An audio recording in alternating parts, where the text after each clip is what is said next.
Arão estendeu a sua mão com a vara, e feriu o pó da terra, e houve piolhos nos homens e nos animais. Todo o pó da terra se tornou em piolhos em toda a terra do Egito. No entanto, o coração de Faraó se endureceu, e não os ouvia como o Senhor tinha dito. Boa noite, queridos irmãos. Sejam muito bem-vindos ao canal Caminho da Luz. Que a paz do Senhor esteja com vocês. Estaremos vivendo no tempo do fim? Muitas profecias bíblicas não nos deixam dúvidas de que eventos cada vez mais catastróficos ocorrerão antes da intervenção direta de Deus nos assuntos humanos. Durante milhares de anos, as pessoas têm se fascinado com as previsões do fim do mundo. As pessoas que leem e estudam a Bíblia não são as únicas preocupadas com o rumo que o nosso mundo está tomando.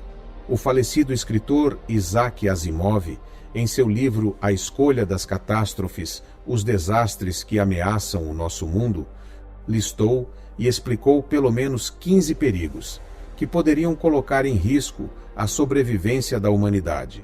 Muitos desses potenciais desastres globais, incluindo a guerra nuclear, chegaram até nós apenas nas últimas décadas. Em certos momentos, as pessoas pensaram que entendiam quando e como nossa era terminaria. Mas as expectativas frustradas sobre o fim dos tempos trouxeram profunda decepção a inúmeros indivíduos e grupos religiosos sinceros. Eles acreditavam estar discernindo corretamente o tempo e a maneira do cumprimento das profecias, mas todos estavam errados, ou pelo menos prematuros. Apesar de séculos de tais decepções, elas não puseram fim às tentativas de associar eventos e condições mundiais com profecias bíblicas sobre o fim dos tempos. Isso é especialmente verdadeiro nos Estados Unidos, onde abundam livros, programas de televisão e rádio focados em profecias bíblicas. Se analisarmos os escritos inspirados dos profetas do Antigo Testamento e dos apóstolos de Jesus Cristo, encontraremos muitas profecias que se referem ao tempo do fim. Devemos levá-las a sério? Devem significar algo para nós? As condições mundiais são tais que as previsões podem se cumprir em nossos dias? Estaremos perto do clímax do período profetizado, no qual o mundo enfrentará problemas insuperáveis e uma crise global de proporções holocáticas? Estaremos nos aproximando do Armagedon?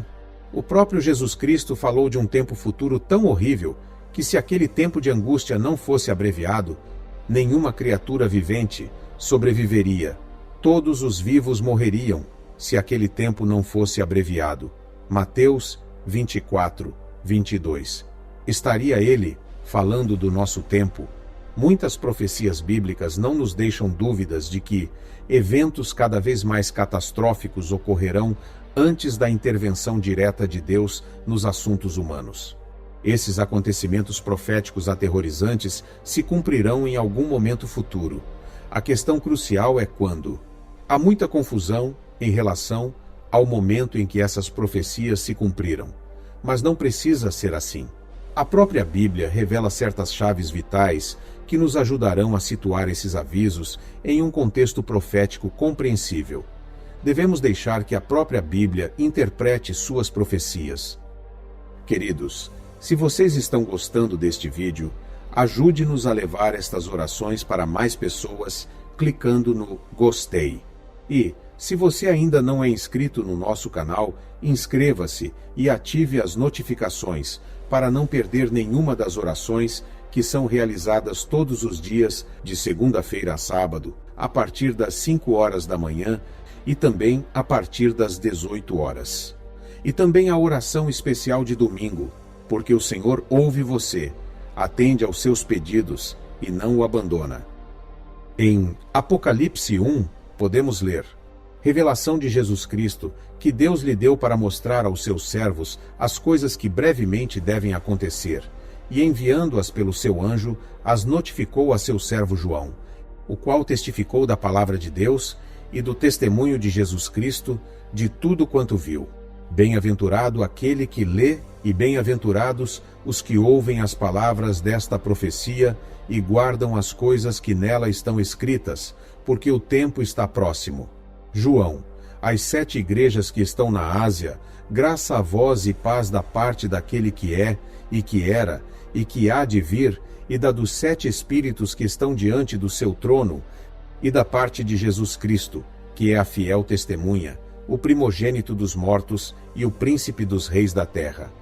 Aquele que nos ama e pelo seu sangue nos libertou dos nossos pecados, e nos fez reinos sacerdotes para Deus seu Pai, a ele seja glória e domínio pelos séculos dos séculos. Amém. Eis que vem com as nuvens, e todo olho o verá, até mesmo aqueles que o traspassaram, e todas as tribos da terra se lamentarão sobre ele. Sim, amém. Eu sou o Alfa e o Ômega, diz o Senhor Deus, aquele que é, e que era, e que há de vir, o Todo-Poderoso. Eu, João, irmão vosso e companheiro convosco na aflição, no reino e na perseverança em Jesus, estava na ilha chamada Patmos, por causa da palavra de Deus e do testemunho de Jesus. Eu fui arrebatado em espírito no dia do Senhor, e ouvi por detrás de mim uma grande voz, como de trombeta, que dizia: O que vês, escreve-o num livro, e envia-o às 7 igrejas, a Éfeso, a Esmirna, a Pérgamo, a Tiatira, a Sardes, a Filadélfia e a Laodiceia. E voltei-me para ver quem falava comigo. E ao voltar-me, vi 7 candeeiros de ouro, e no meio dos candeeiros, um semelhante a filho de homem, vestido de uma roupa talar, e cingido à altura do peito, com um cinto de ouro. E a sua cabeça e cabelos eram brancos como lã branca, como a neve, e os seus olhos como chama de fogo, e os seus pés, semelhantes a latão reluzente, que fora refinado numa fornalha, e a sua voz como a voz de muitas águas.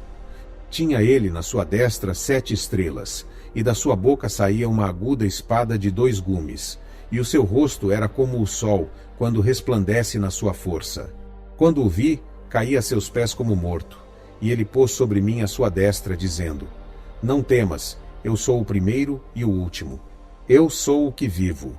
Fui morto, mas eis aqui estou vivo para todo sempre, e tenho as chaves da morte e do inferno. Escreve, pois, as coisas que tens visto, e as que são, e as que depois destas hão de suceder. Eis o mistério das 7 estrelas, que viste na minha destra, e dos 7 candeeiros de ouro. As estrelas são os anjos das 7 igrejas, e os 7 candeeiros são as 7 igrejas. Juntem-se a mim agora para fazermos a nossa oração da noite. Pai nosso no céu, teu nome seja mantido santo. Venha teu reino, tua vontade seja feita na terra como no céu. Dá-nos o alimento necessário para hoje. Perdoa-nos pelo que fizemos de errado, como perdoamos a quem nos fez coisas erradas. E não nos conduza à provação severa, e mantém-nos a salvo do maligno. Porque o reino, o poder e a glória são teus para sempre. Senhor, peço agora que abençoe os lares e as famílias de todos que acompanharam esta oração. Que todos sejam contemplados com fé, amor, saúde, felicidade, paz, segurança, prosperidade e integridade. Amém.